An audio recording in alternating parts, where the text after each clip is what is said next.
बदनामी और तलाक। राधा बस रोए चली जा रही थी। उसके आंसू रुकने का नाम नहीं ले रहे थे। वो अपनी माँ से बार बार एक ही बात कह रही थी, मुझे बदनाम कर उसे क्या मिला? सिर्फ उसे डाइवोर्स, तलाक आसानी से मिल जाए। उसने मेरा नाम गैर मर्दों के साथ जोड़ दिया, मेरी ज़िंदगी नर्क बना दी।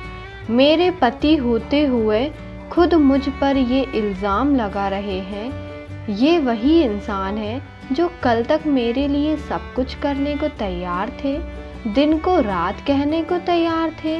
आज अपने अहंकार में मुझे नीचा दिखाने के लिए मुझे तलाक दे रहे हैं। मेरी गलती क्या है? अपने और अपनी बेटी के लिए आवाज़ उठाना।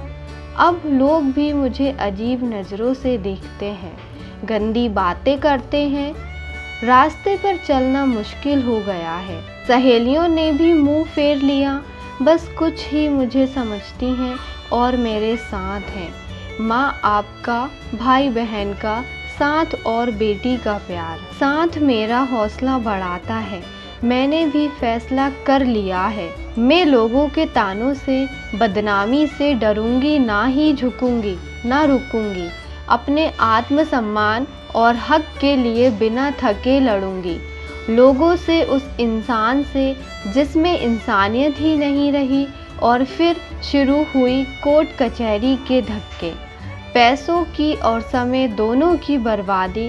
पर कोई दूसरा रास्ता नहीं दिख रहा था।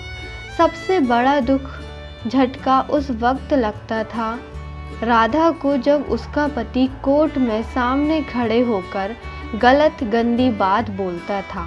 वो बहुत मायूस हो जाती थी। कभी कभी सब कुछ छोड़कर कहीं दूर भाग जाना चाहती थी, पर उसका अंतर्मन उसे झकझोर देता। तुम ऐसे पीछे नहीं हट सकती, तुम चुप नहीं रह सकती। और राधा फिर हिम्मत कर खड़ी हो जाती, अपनी बेटी के हक के लिए सोचती। मैं मजबूत बनूंगी, तभी बेटी को मजबूत बना पाऊंगी। जैसे जैसे कोर्ट में केस आगे बढ़ रहा था, राधा का आत्मविश्वास भी बढ़ता जा रहा था। राधा बेझिझक अपना काम करने लगी थी। उसे महसूस होने लगा था लोगों के सामने एक अच्छी शादीशुदा जिंदगी का दिखावा करना बहुत गलत। अगर उसने कुछ लोगों को भी सही बात बताई होती, अपनी परेशानी बताई होती, तो आज ये दिन ना देखना पड़ता। लोग उसकी मुश्किलों को समझते। खैर, जो होना था हो गया, सोचकर राधा ने ठंडी सांस ली। अब वो खुलकर जिएगी अपनी जिंदगी। उधर राधा के पति को भी एहसास हो गया था। उसने राधा पर झूठे इल्ज़ाम लगा कर मुसीबत मोल ले ली। उसने तो सोचा था राधा जैसी समाज में एक अच्छी जिंदगी जीने का दिखावा करने वाली औरत मुंह बंद कर चुपचाप घर में बैठ जाएगी, पर हुआ सब कुछ उल्टा। राधा ने तो घरेलू हिंसा की सच्चाई सबके सामने लाकर रख दी थी। कुछ सबूत भी जुटा लिए थे। राधा ने वो अब अपनी बेटी के साथ जीना सीख गई थी। उसके घरवाले भी पूरा साथ देते थे उसका। तभी एक दिन दरवाजे की घंटी बजी। राधा ने भी सोचा कौन हो सकता है इस वक्त। जब देखा तो वो अचंभित रह गई। दरवाजे पर उसका पति खड़ा था। उसने राधा से पूछा, अंदर आ जाऊं? राधा ने कुछ सोच हाँ बोला। उसे अंदर आने दिया और पूछा, अब क्यों आए हो?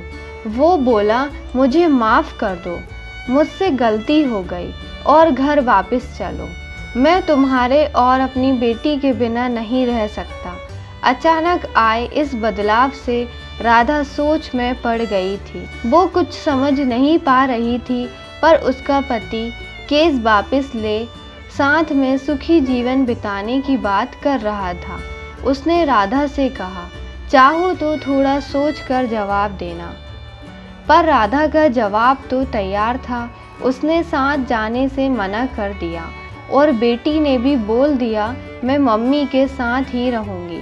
राधा का पति ये बोलकर तुम ठीक नहीं कर रही, वहाँ से चला गया। पूरी रात वो सोचती रही, उसने गलत निर्णय तो नहीं लिया। क्या मुझे अपनी बेटी के अच्छे भविष्य के लिए साथ चले जाना था? बेटी को माँ बाप दोनों मिल जाते, शायद सच में उनकी सोच बदल गई हो। सोचते सोचते सुबह हो गई। सब घर वाले भी सोच में थे, क्या किया जाए, इंसान बदल भी तो सकता है। पर सबने समझदारी दिखा, कुछ दिन इंतज़ार करने का सोचा। तभी केस की तारीख भी आ गई। राधा ने सोचा था आज के पति के व्यवहार से पक्का निर्णय ले लेगी, और जो हुआ सोच से बाहर था। पति का वही रूप पाया। राधा आज भी अपनी बेटी के लिए लड़ रही थी। बस एक बात सोचती है, उस दिन उसका पति बदला रूप ले घर क्यों आया था? क्या साथ जाना सही था, या अपने हक, अपने आत्मसम्मान के लिए लड़ना?